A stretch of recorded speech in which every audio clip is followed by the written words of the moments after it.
എന്താണ് പരിശുദ്ധാത്മാവ് ഇതിൽ നിന്ന് നിങ്ങളെ അറിയിക്കുന്നത്? ഇതിനകത്ത് എക്സാം എഴുതിയിട്ടുള്ളവർ, പരീക്ഷ എഴുതിയിട്ടുള്ളവരൊന്ന് കൈ ഉയർത്തി. 5ാം ക്ലാസ് വരെയെങ്കിലും പഠിച്ചവർ ഒന്ന് കൈ ഉയർത്തി, എന്നാലേ കൈ പൊക്കോളൂ. Praise God. നിങ്ങൾ എന്തിനാണ് പരീക്ഷ എഴുതിയത്? പരീക്ഷ എന്തിനാണ്? 2 കാര്യങ്ങൾക്ക് വേണ്ടിയാണ് പരീക്ഷ.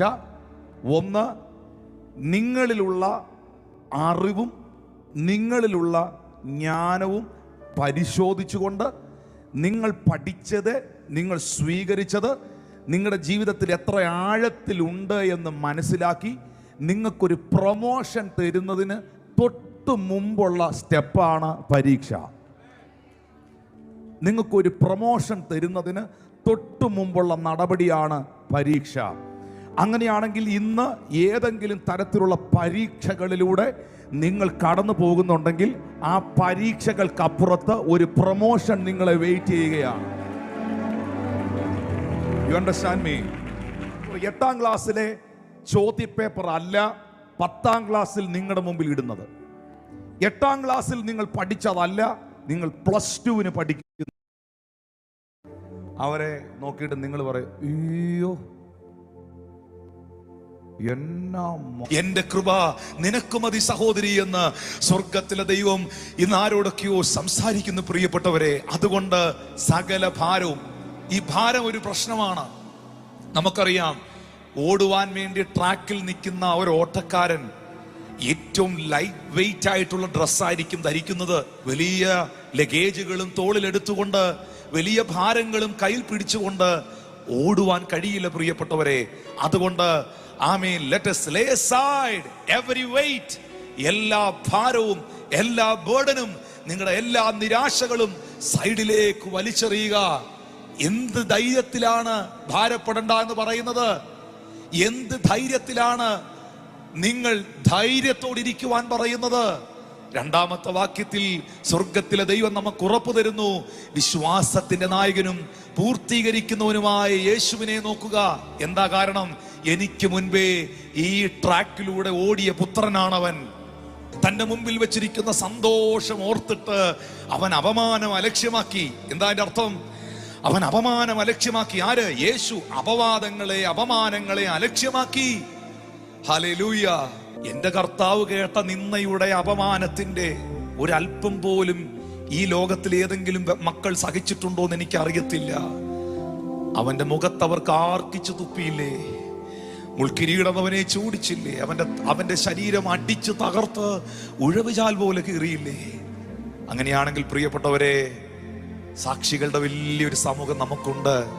നമുക്ക് മുൻപേ ഓടിയ യേശുവിനെ നോക്കാം, നമുക്ക് മുൻപേ ഓടിയ പത്രോസിനെ നോക്കാം, നമുക്ക് മുൻപേ ഓടിയ യോഹന്നാനെ നോക്കാം, നമുക്ക് മുൻപേ ഓടിയ മത്തായിയെ നോക്കാം, നമുക്ക് മുൻപേ ഓടിയ ലൂക്കോസിനെ നോക്കാം, നമുക്ക് മുൻപേ ഓടിയ യാക്കോബിനെ നോക്കാം, നമുക്ക് മുൻപേ ഓടിയ പിതാക്കന്മാരെ നോക്കാം, നമുക്ക് മുൻപേ ഓടിയ വിശുദ്ധന്മാരെ നോക്കാം. എന്നെ കേൾക്കുന്ന സഹോദരങ്ങളെ, സകല ഭാരവും മുറുകെ പറ്റുന്ന പാപവും വിട്ട് ഈ ഓട്ടം സ്ഥിരതയോടെ ഓടുക. ഈ ഫിലിപ്പിയർക്ക് എഴുതിയ ലേഖനത്തിന്റെ 3ാം അധ്യായം കഴിഞ്ഞ് അപ്പോസ്തലനായ പൗലോസ് അതിന്റെ 4ാം അധ്യായത്തിലേക്ക് വരുമ്പോൾ, കർത്താവിന്റെ ദാസൻ ജിജി പാസ് അതൊന്ന് വായിച്ച് കേൾപ്പിക്കും. 4ാം അധ്യായത്തിലേക്ക് വരുമ്പോൾ അതിന്റെ 4 മുതൽ 9 വരെയുള്ള വാക്യങ്ങൾ വായിച്ചു. കർത്താവിൽ എപ്പോഴും സന്തോഷിപ്പീൻ, സന്തോഷിപ്പീൻ എന്ന് ഞാൻ പിന്നെയും പറയുന്നു. നിങ്ങളുടെ സൗമ്യത സകല മനുഷ്യരും അറിയട്ടെ. കർത്താവ് വരുവാൻ അടുത്തിരിക്കുന്നു. ഒന്നിനെ കുറിച്ചും വിചാരപ്പെടരുത്. എല്ലാറ്റിലും പ്രാർത്ഥനയാലും അപേക്ഷയാലും നിങ്ങളുടെ ആവശ്യങ്ങൾ സ്തോത്രത്തോടുകൂടെ ദൈവത്തോട് അറിയിക്കത്ര വേണ്ടത്. എന്നാൽ സകല ബുദ്ധിയെയും കവിയുന്ന ദൈവ സമാധാനം നിങ്ങളുടെ ഹൃദയങ്ങളെയും നിനവുകളെയും ക്രിസ്തുയേശുവിങ്കൽ കാക്കും. ഇവിടെ ശ്രദ്ധിക്കേണ്ടതായ ഒരു അതിപ്രധാനപ്പെട്ട ഒരു കാര്യം, സകല ചിന്താ മേഖലകളെയും സകല ബുദ്ധിയെയും ഞാൻ മനസ്സിലാക്കി വെച്ചിരിക്കുന്ന സകല ഞാൻ അണ്ടർസ്റ്റാൻഡ് ചെയ്ത് വെച്ചിരിക്കുന്ന സകല കാര്യങ്ങളെയും, എൻ്റെ മൈൻഡിന്റെ എല്ലാ അവസ്ഥകളെയും ഓവർകം ചെയ്യുന്ന, കവിയുന്ന ഒരു ദൈവ സമാധാനം. എത്ര പേര് ആഗ്രഹിക്കുന്നു അങ്ങനെ ഒരു സമാധാനം? സകല ബുദ്ധിയെയും കവിയുന്ന, സകല ചിന്തകളെയും ജയിക്കുന്ന, സകല ആങ്സൈറ്റിയെയും ജയിക്കുന്ന, സകല ഫിയറിനെയും ഭയത്തെയും ആകുലതയും ജയിക്കുന്ന, എന്നിട്ട് അതിനകത്ത് നിന്നൊരു ദൈവ സമാധാനം. ചിലരിങ്ങനെ പറയാറുണ്ട്, ദൈവമേ ഇന്നെങ്കിലും സമാധാനത്തോടൊന്ന് ഉറങ്ങാൻ പറ്റണേ, കർത്താവേ ഈ മാസമെങ്കിലും ഒരു സമാധാനം എനിക്ക് തരണേ, കർത്താവെ ഒന്ന് കഴിയുമ്പോൾ ഒന്ന്, ഒരു വിഷയം കഴിയുമ്പോൾ അടുത്തത്, ഒരിടത്ത് അഴിച്ച് നൂത്ത് റെഡിയാക്കി വരുമ്പോൾ അടുത്തടം കുരുങ്ങുക, ഒരു വിഷയം കഴിയുമ്പോൾ അടുത്ത വിഷയം, ഇങ്ങനെ 1 by 1 ഓരോരോ പ്രശ്നങ്ങൾ ഒന്നിന് പുറകെ ഒന്ന് കഴിയുമ്പോൾ ഒന്ന് അടുത്തത്, ഇങ്ങനെ വന്നുകൊണ്ടിരിക്കുന്ന അനുഭവത്തിൽ നിന്നും എൻ്റെ ജീവിതത്തിൽ, എൻ്റെ മനസ്സിൽ, എൻ്റെ വികാരത്തിൽ, എൻ്റെ ആത്മാവിൽ എനിക്കൊരു സമാധാനം അനുഭവിക്കുവാൻ കഴിയണം എന്നാഗ്രഹിക്കുന്നവർ ചേർന്ന് ദൈവത്തിനൊന്ന് സ്തോത്രം ചെയ്തേ. എങ്ങനെയാണ് സകല ബുദ്ധിയെയും കവിയുന്ന ദൈവ സമാധാനം നമ്മുടെ ഹൃദയങ്ങളിൽ, വികാരങ്ങളിൽ നമുക്ക് യേശു ക്രിസ്തുവിൽ അനുഭവിക്കുവാൻ കഴിയുന്നത്? ഇവിടെ 4-ാമത്തെ വാക്യത്തിൽ പൗലോസ് പറയുകയാണ്, കർത്താവിൽ എപ്പോഴും സന്തോഷിക്കുവീൻ, സന്തോഷിക്കുവീൻ എന്ന് ഞാൻ നിങ്ങളോട് പിന്നെയും പറയുന്നു. അപ്പൊ അതിനു മുമ്പ് എവിടൊക്കെയോ പറഞ്ഞിട്ടുണ്ട്, എപ്പോഴും പറയുന്നുണ്ട്, rejoice in the Lord always and again I say rejoice. എപ്പോഴും നിങ്ങൾ സന്തോഷിക്കുവീൻ. അപ്പോസ്തലനായ പൗലോസ് ഈ ഫിലിപ്പിയർക്കെഴുതിയ ലേഖനം എഴുതുന്നത് റോമിലെ കാരാഗ്രഹത്തിൽ കിടന്നുകൊണ്ടാണ്. എഫേസ്യർക്ക് എഴുതിയ ലേഖനം, ഫിലോമോൻ എഴുതിയ ലേഖനം, കൊലോസ്യർക്ക് എഴുതിയ ലേഖനം, ഫിലിപ്പിയർക്ക് എഴുതിയ ലേഖനം, ഈ ലേഖനങ്ങളെല്ലാം പൗലോസ് എഴുതിയത് റോമിലെ ജയിലിനകത്ത് കിടന്നുകൊണ്ടാണ്. എന്നിട്ട് തികിക്കോസിന്റെ കയ്യിൽ കൊടുത്തു വിട്ടതുണ്ട്, തിമോത്തിയോസിന്റെ കയ്യിൽ കൊടുത്തു വിട്ടതുണ്ട്. അങ്ങനെ തൻ്റെ ആത്മീയ പുത്രന്മാരിലേക്ക് തൻ്റെ ലെറ്ററുകൾ ഏൽപ്പിച്ച് അവര് പോയാണ് അത് സഭയിൽ വായിച്ചത്. Praise God. പ്രിയപ്പെട്ടവരെ, അപ്പോസ്തലനായ പൗലോസ് പ്രതിസന്ധിയുടെ പ്രശ്നത്തിന്റെ നേരെ നിൽക്കാൻ പോലും പറ്റാത്തടത്ത്, മാസങ്ങളായി ചങ്ങല ധരിച്ചുകൊണ്ട് കിടക്കുന്ന ജയിലിനകത്ത്, ഹല്ലേലൂയ ഹല്ലേലൂയ, വളരെ പ്രതിസന്ധിക്കകത്തിരിക്കുമ്പോഴാ പൗലോസ് പറയുന്നത്, rejoice in the Lord always and again I say rejoice. കാരാഗ്രഹത്തിനകത്ത് നേരെ നിൽക്കാൻ പറ്റാത്ത ഇടത്ത്, സ്തോത്രം, ആ ചെറിയ ഒരു കല്ലിന്റെ മുകളിൽ പാപ്പിറസ് പേപ്പർ അല്ലേ, അതെടുത്തു വെച്ചിട്ട് തോൽ ചുരുളുകൾക്കകത്തും പാപ്പിറസ് പേപ്പറുകൾക്കകത്തും പൗലോസ് മഷിയെടുത്ത് കുത്തി, കർത്താവിൽ എപ്പോഴും സന്തോഷിപ്പിൻ, rejoice in the Lord always and again I say rejoice എന്ന് പറയുമ്പോൾ അത് എഴുതുന്ന ആൾ ഏത് അവസ്ഥയിലാണ് ഇരുന്നേന്ന് ആദ്യം തിരിച്ചറിയണം. അപ്പൊ അപ്പോസ്തലന്റെ സന്തോഷം എവിടെയാ?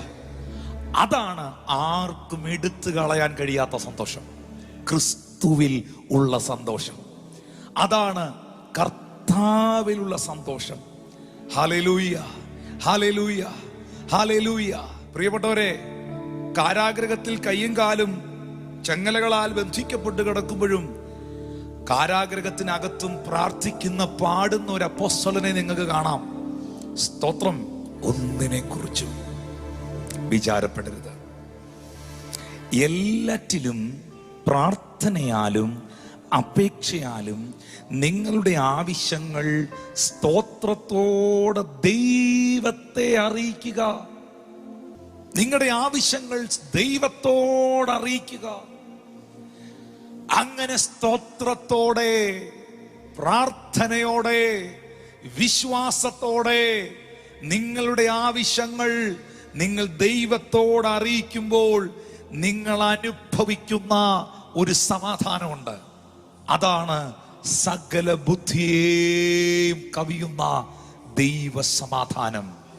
എന്നാൽ ഇവിടെ അപ്പോസ്തലനായ പൗലോസ് നിങ്ങളുടെ സൗമ്യത സകല മനുഷ്യരും അറിയട്ടെ, കർത്താവ് വരാൻ അടുത്തിരിക്കുന്നു എന്ന് ഇതിന്റെ ഇടയ്ക്ക് ഒരു വചനം പറഞ്ഞില്ലേ? അത് ഇതുമായിട്ട് ഭയങ്കര കണക്റ്റഡ് ആണ്. ഈ ആങ്സൈറ്റിയും ഫിയറും എന്ത് കാരണം കൊണ്ടാണ് മനുഷ്യർക്കുണ്ടാകുന്നത് എന്നുള്ളത് ഈ 5-ാമത്തെ വാക്യത്തിന്റെ അടിസ്ഥാനത്തിലാണ്. എപ്പോഴും ആങ്സൈറ്റി എന്ന വാക്കിന്റെ നടുക്ക് നിൽക്കുന്ന അക്ഷരം എന്നാണെന്നറിയാമോ? ഐ. അപ്പോൾ തന്നെ ഈ സൗമ്യതയുടെ ഓപ്പോസിറ്റ് ആണ് പ്രൈഡ് എന്ന് പറയുന്നത്. വലിയ പ്രൈഡാന്ന് പറയത്തില്ലേ പുള്ളിക്ക്? ഞാനെന്ന ഭാവം, അഹങ്കാരം. ആ പ്രൈഡിന്റെയും നടുക്ക് നിൽക്കുന്ന അക്ഷരം ഐ ആണ്. തീർച്ചയായിട്ടും ഈ പ്രൈഡ് എന്ന വിഷയം അകത്തോട്ട് കയറുമ്പോഴാണ്, ഞാനെന്നുള്ള ഭാവം എന്നിലേക്ക് വരുമ്പോഴാണ് എന്നിലുള്ള ആങ്സൈറ്റി, ആകുലത എന്നിൽ വർദ്ധിക്കുന്നത്. എന്ന് വെച്ചാൽ, ഞാനില്ലെങ്കിൽ എൻ്റെ വീടിന്റെ സ്ഥിതി എന്താകും? ഞാനില്ലെങ്കിൽ എൻ്റെ മക്കളുടെ കാര്യം എന്നാകും? ഞാനില്ലെങ്കിൽ എൻ്റെ സഭയുടെ കാര്യം എന്നാകും? ഞാനില്ലെങ്കിൽ എൻ്റെ കുടുംബത്തിന്റെ കാര്യം എന്നാകും? ഞാനില്ലെങ്കിൽ എൻ്റെ ഓഫീസിന്റെ കാര്യം എന്താകും? ഞാനില്ലെങ്കിൽ ഇതാരെടുത്തോണ്ട് പോകും എന്നൊക്കെ ചിന്തിക്കുന്ന ഞാൻ എൻ്റെ അകത്ത് വരുമ്പോഴാണ് ഞാൻ ആങ്ഷ്യസ് ആകുന്നത്. ഞാൻ കുറേയും കൂടെ എൻ്റെ കുഞ്ഞുങ്ങളെ കുറിച്ച്, കുടുംബത്തെക്കുറിച്ച്, സഭയെക്കുറിച്ച്, എൻ്റെ ഓഫീസിനെ കുറിച്ച്, എൻ്റെ ബിസിനസ് സ്ഥാപനത്തെ കുറിച്ചൊക്കെ ഞാൻ ഭയങ്കരമായിട്ടുള്ള നിരാശയും എൻ്റെ അകത്ത് ആകുലതയും വരുന്നത്. എന്നാൽ അവിടെ ആ ഞാൻ മാറി, ആ പ്രൈഡ് അവിടെ തകർന്നിട്ട് എൻ്റെ കുടുംബത്തെ എൻ്റെ ദൈവം പുലർത്തും, എൻ്റെ സഭയെ, കർത്താവിൻ്റെ സഭയെ കർത്താവ് പുലർത്തും. ഹല്ലേലൂയ. ഞാൻ എൻ്റെ സഭയെ പണിയുമെന്ന് പറഞ്ഞു ദൈവസഭയെ പുലർത്തും. ആമീൻ. എല്ലാറ്റിനെയും സ്വർഗത്തിലെ ദൈവം നയിക്കും. ഞാൻ അവൻ്റെ ഉള്ളംകരങ്ങളിൽ ഇരിക്കുകയാണ്. എനിക്ക് നിഗളിക്കാനൊന്നുമില്ല, എനിക്ക് പുകഴാനൊന്നുമില്ല, എനിക്ക് പ്രശംസിപ്പാനൊന്നുമില്ല, എനിക്ക് എൻ്റേതെന്ന് പറയാനൊന്നുമില്ല. ഞാൻ ദൈവത്തിൻ്റെതാണ്, ശുശ്രൂഷ ദൈവത്തിൻ്റെതാണ്, ആത്മാക്കൾ ദൈവത്തിൻ്റെതാണ്, വചനം ദൈവത്തിൻ്റെതാണ്, പരിശുദ്ധാത്മാവ് ദൈവത്തിൻ്റെതാണ്, രക്ഷ ദൈവത്തിൻ്റെതാണ്, സഭ ദൈവത്തിൻ്റെതാണ്, എൻ്റെ ഭാര്യ ദൈവം തന്നതാണ്, എൻ്റെ കുഞ്ഞുങ്ങൾ ദൈവം തന്നതാണ്, എൻ്റെ കുടുംബം ദൈവത്തിന്റെ ദാനമാണ്. ദൈവം തന്നതിനെയൊക്കെ ദൈവം നോക്കിക്കോളും എന്ന എൻ്റെ ഉറപ്പാണ് എന്നെ ആകുലതകളിൽ നിന്ന് പുറത്തു കൊണ്ടുവരുന്നത്. ഫിലിപ്പിയർക്കെഴുതിയ ലേഖനം 4-ാം അധ്യായത്തിന്റെ 8-9 വാക്യങ്ങൾ വായിച്ച് എല്ലാവരും എടുത്ത് 8-9 വാക്യങ്ങൾ നോക്കിയേ. ഒടുവിൽ സഹോദരന്മാരെ, ഫൈനലി ഒടുവിൽ സഹോദരന്മാരെ, സത്യമായതൊക്കെയും ഘനമായതൊക്കെയും നീതിയായതൊക്കെയും നിർമ്മലമായതൊക്കെയും രമ്യമായതൊക്കെയും സൽകീർത്തിയായതൊക്കെയും സൽഗുണമോ പുകഴ്ചയോ അതൊക്കെയും ചിന്തിച്ചു കൊള്ളുവീൻ. എന്നോട് പഠിച്ചും ഗ്രഹിച്ചും കേട്ടും കണ്ടുമുള്ളത് പ്രവർത്തിപ്പീൻ. ഓക്കെ. എന്നാൽ സമാധാനത്തിന്റെ ദൈവം നിങ്ങളോടുകൂടെ ഇരിക്കും. അവിടെയും സമാധാനത്തെ കുറിച്ചാ പറയുന്നത്. സമാധാനത്തെ കുറിച്ചാ പറയുന്നത്. നമുക്കെല്ലാവർക്കും ഇന്ന് വേണ്ടത് ആ ദൈവികമായ സമാധാനം. അതുകൊണ്ടാണ് യേശുക്രിസ്തു ഞങ്ങളെ നോക്കി, നിങ്ങളെ നോക്കി, ശുശ്രൂഷകരെ നോക്കി പറഞ്ഞത്, നിങ്ങളൊരു വീട്ടിൽ ചെല്ലുമ്പം നിങ്ങൾ ആദ്യം പറയേണ്ടത് സമാധാനം, ഷലോം. ആ വീടിന് സമാധാനമെന്ന് നിങ്ങൾ പറവീൻ. നമ്മളെ ദൈവം ഈ ഭൂമിയിലാക്കിയിരിക്കുന്നത് സമാധാനത്തോടെ വാഴ്ച നടത്താനാണ്. ഇവിടെ നാം മനസ്സിലാക്കേണ്ട ഒരു സത്യം, പ്രിയപ്പെട്ടവരെ, ഈ സമാധാനത്തിന്റെ ദൈവം നിങ്ങളോടുകൂടെ ഇരിക്കണമെങ്കിൽ, ദൈവികമായ സമാധാനം നമുക്ക് അനുഭവിക്കാൻ കഴിയണമെങ്കിൽ, 8-ാമത്തെ വാക്യം, ആ ഓരോ വേർഡുകളും ഒന്ന് ശ്രദ്ധിക്കേണ്ടത് വളരെ ആവശ്യമാണ്. Praise God. ഒടുവിൽ സഹോദരന്മാരെ, സത്യമായതൊക്കെ. എന്തൊക്കെയാണ് ഞാൻ ചിന്തിക്കേണ്ടത്? നമ്പർ 1, സത്യമായത്, ട്രൂത്ത്. ഈ ലോകത്ത് 2 കാര്യമുണ്ട്, ശരിയുമുണ്ട്, സത്യമുണ്ട്. പറയാമോ? ശരിയുണ്ട്, സത്യമുണ്ട്. ഓക്കെ. ഒരു ഡോക്ടറെ നിങ്ങൾ കണ്ടു. ആ ഡോക്ടർ നിങ്ങളുടെ രോഗത്തെക്കുറിച്ച് ചോദിച്ചു, സ്കാനിങ് എടുത്തു, നിങ്ങൾക്ക് റിപ്പോർട്ട് കിട്ടി. റിപ്പോർട്ട് കിട്ടിയപ്പോൾ ഡോക്ടർ നിങ്ങളോട് പറഞ്ഞു നിങ്ങൾക്ക് ഇന്ന പ്രശ്നമുണ്ടെന്ന്. ഉറപ്പായിട്ടും ആ ഡോക്ടർ പറഞ്ഞത് ശരിയാണ്. ഒരിക്കലും അവർ പറഞ്ഞത് തെറ്റല്ല. ഡയബറ്റീസ് ഉണ്ടെന്ന് പറഞ്ഞത് ശരിയാണ്, BP ഉണ്ടെന്ന് പറഞ്ഞത് ശരിയാണ്. നിങ്ങൾക്ക് അങ്ങനെ ഒരു പ്രശ്നം ഉണ്ടെന്ന് ഡോക്ടർ പറഞ്ഞത് അവര് പഠിച്ച ബുദ്ധിയിലും അറിവിലും കഴിവിലും അവര് കണ്ടെത്തിയത് ശരിയാണ്. പക്ഷെ സത്യം അതല്ല. സത്യം ഞാൻ പറയാം, സത്യം ഈ പുസ്തക. ഒന്ന് പറഞ്ഞ്, സത്യം ദൈവമാണ്, സത്യം വചനമാണ്.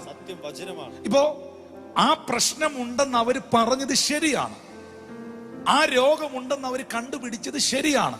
പക്ഷെ സത്യം എന്നാന്നറിയാമോ? സത്യം അവന്റെ അടിപ്പിണരാൽ നിനക്ക് സൗഖ്യം വന്നിരിക്കുന്നു എന്നുള്ളതാണ്. സത്യം അവൻ നിന്റെ സകല കൃത്യങ്ങളും മോചിക്കുന്നു, നിന്റെ സകല രോഗങ്ങളെയും അവൻ സൗഖ്യമാക്കുന്നു എന്നുള്ളതാണ്.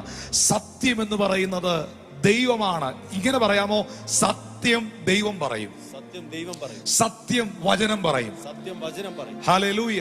അതുകൊണ്ട് രോഗം വന്ന് ഞാൻ മരിക്കുമോ, ഇന്ന പ്രശ്നത്തിൽ എനിക്കൊരു പ്രതിസന്ധി ഉണ്ടാകുമോ, എനിക്കെന്തെങ്കിലും സംഭവിക്കുമോ, അല്ലെങ്കിൽ എൻ്റെ ബിസിനസ് തകർന്നു പോകുമോ, ഈ കാര്യത്തിൽ എനിക്കെന്തെങ്കിലും പ്രതിസന്ധി ആകുമോ എന്നൊക്കെ നിങ്ങൾ ചിന്തിക്കുന്നത് നിങ്ങളുടെ സാഹചര്യങ്ങൾ കണ്ടുകൊണ്ട്. ഒരുപക്ഷെ ആ സാഹചര്യങ്ങൾ വളരെ ശരിയാകാം, പക്ഷേ സത്യം അതല്ല. സത്യം എന്റെ ദൈവമോ നിങ്ങളുടെ ബുദ്ധിമുട്ടൊക്കെയും തന്റെ ധനത്തിനൊത്തവണ്ണം ക്രിസ്തുയേശുവിൽ പൂർണ്ണമായി തീർത്തു തരും. എന്തോ ചിന്തിക്കേണ്ടത്? സത്യമായത്. 2, ഘനമായത്. 3, നീതിയായത്. റൈച്ചസ്നെസ്. ഞാൻ ചിന്തിക്കേണ്ടത് എന്നെ കുറ്റപ്പെടുത്തുന്ന സ്തോത്രം മനുഷ്യനെ കുറിച്ചല്ല, ഞാൻ ചിന്തിക്കേണ്ടത് എന്നെ നീതീകരിച്ച ദൈവത്തെ കുറിച്ചാ. ആമേൻ. 4-മതായിട്ട് നിർമ്മലമായത്. പ്യുവർ. വേസ്റ്റ് ആയിട്ടുള്ളത്, പൊല്യൂട്ടഡ് ആയിട്ടുള്ളതല്ല, നിർമ്മലമായത് ചിന്തിച്ചുകൊള്ളുക. നമ്പർ 5, രമ്യമായത്. ആ രമ്യമായത് എന്നുള്ളിടത്ത് ഇംഗ്ലീഷ് എഴുതിയിരിക്കുന്നത് whatsoever things are lovely, ശ്രേഷ്ഠമായത്, ബ്യൂട്ടിഫുൾ ആയത്. നമ്പർ 6, സൽകീർത്തിയായത്. നിങ്ങൾ നോക്കിയേ, ഇംഗ്ലീഷിൽ സൽകീർത്തിയായെന്ന് എഴുതിയിരിക്കുന്നത് എന്നാ എഴുതിയിരിക്കുന്നത്? Things are of good report. Good report, നല്ല റിപ്പോർട്ട്. ഇതാ ഏറ്റവും നല്ല റിപ്പോർട്ട്. നിങ്ങൾ ചിന്തിക്കേണ്ടത് ആ നല്ല റിപ്പോർട്ട്. 7, സൽഗുണമോ, ഗുഡ് ക്വാളിറ്റി, സൽഗുണമായത്. 8, പുകഴ്ചയായത്, പ്രൈസ് വർത്തി. അതൊക്കെയും ചിന്തിച്ചു കൊള്ളുവീൻ. അപ്പൊ എന്തൊക്കെയാ ചിന്തിക്കേണ്ടേ? സത്യമായത്, സത്യവും ശരിയെയും കുറിച്ച് ഞാൻ പറഞ്ഞു. ഘനമായത്, നോബിളായിരിക്കുന്നത്. നീതി, എന്നെ നീതീകരിച്ചവനായ കർത്താവിനെ കുറിച്ച്, എന്നെ കുറ്റപ്പെടുത്താത്ത ദൈവത്തെ കുറിച്ച്. 4, എന്നെ നിർമ്മലീകരിച്ച, പൊല്യൂട്ടഡായ എന്റെ ലൈഫിനെ പ്യുവറാക്കി മാറ്റിയ ദൈവത്തെ കുറിച്ച്. Praise God. രമ്യമായത്, വളരെ ലവ്ലി ആയിട്ടുള്ള കാര്യങ്ങൾ, എന്റെ ജീവിതത്തിൽ ദൈവം ചെയ്ത എന്താ പറയുന്നേ, അവിശ്വസനീയമായ അത്ഭുതകരമേറിയ കാര്യങ്ങളെ കുറിച്ച്. ഗുഡ് റിപ്പോർട്ട്, സൽകീർത്തിയായ കാര്യങ്ങളെ കുറിച്ച്. സൽഗുണം, ഗുഡ് ക്വാളിറ്റി. നമ്പർ 8, പ്രൈസ് വർത്തി. ഇതിനെ കുറിച്ചൊക്കെ വേണം നിങ്ങൾ ചിന്തിക്കാൻ.